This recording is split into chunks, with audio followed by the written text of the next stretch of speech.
Hello and welcome. There are several methods of solving this radical equation for real numbers, but I think the easiest method is to start with a substitution.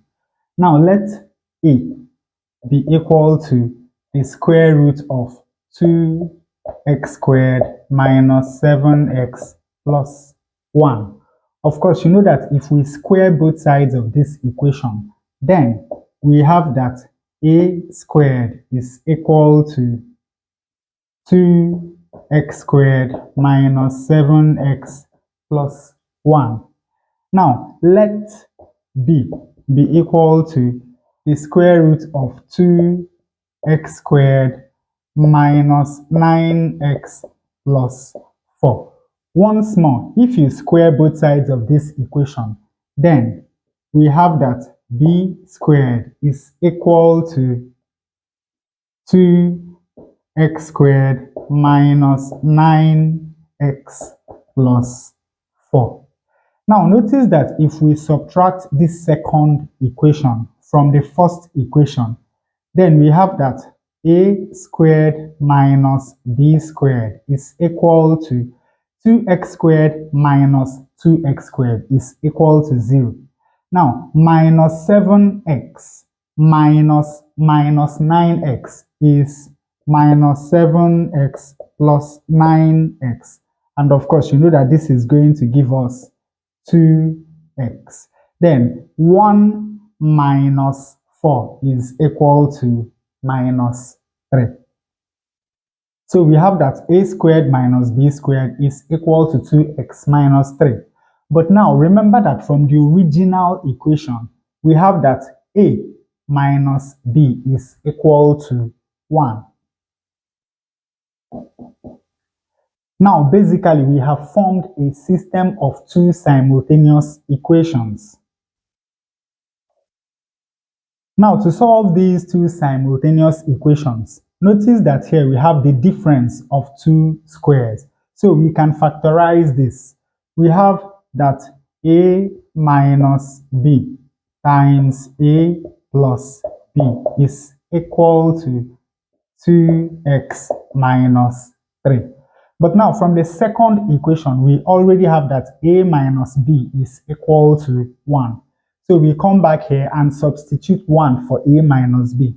So we have 1 times a plus b is equal to 2x minus 3. Of course, this simply means that a plus b is equal to 2x minus 3. Now, once more, we come over to the second equation. We have that a minus b is equal to 1.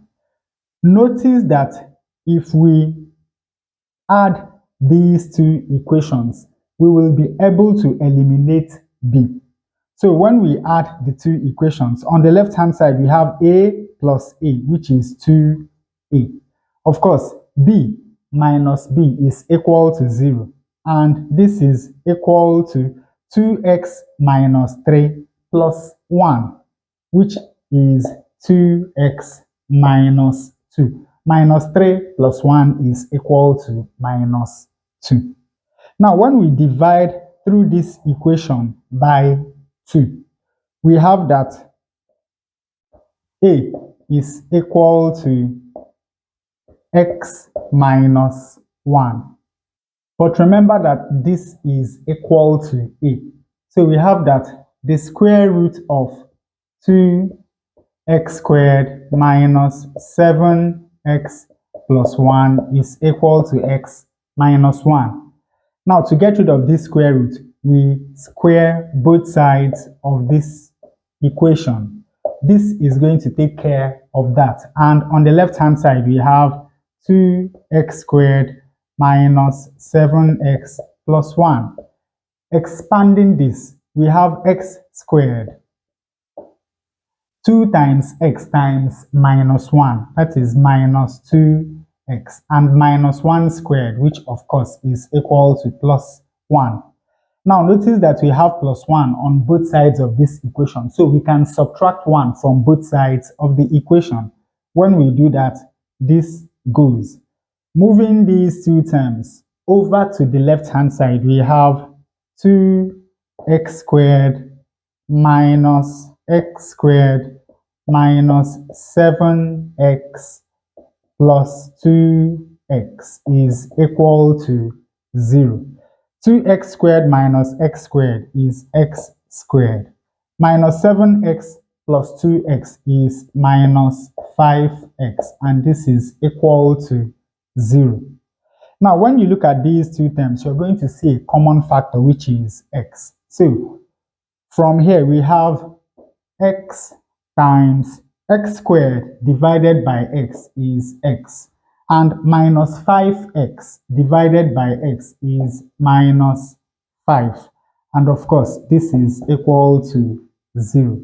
Now, from here, it's very easy to see that either x is equal to 0 or x minus 5 is equal to 0, from where x is equal to 5. So we have two values of x. We have x equal to 0 and x equal to 5. Now, whenever we square both sides of an equation, we run the risk of introducing extraneous roots.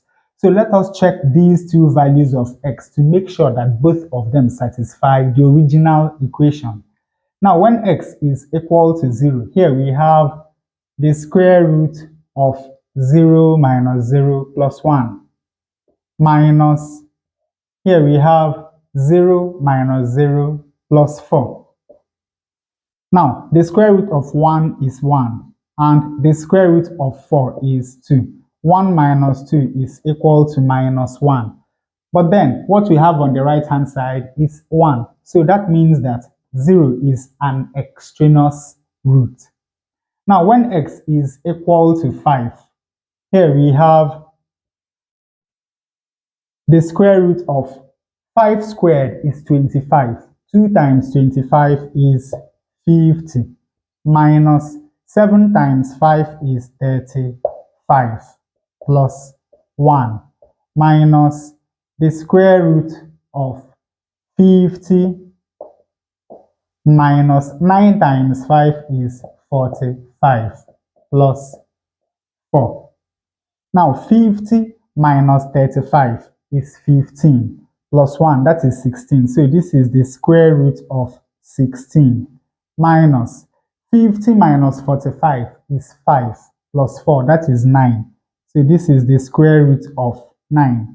The square root of 16 is 4, and the square root of 9 is 3, and 4 minus 3 is equal to 1, which of course is what we have on the right hand side of the equation.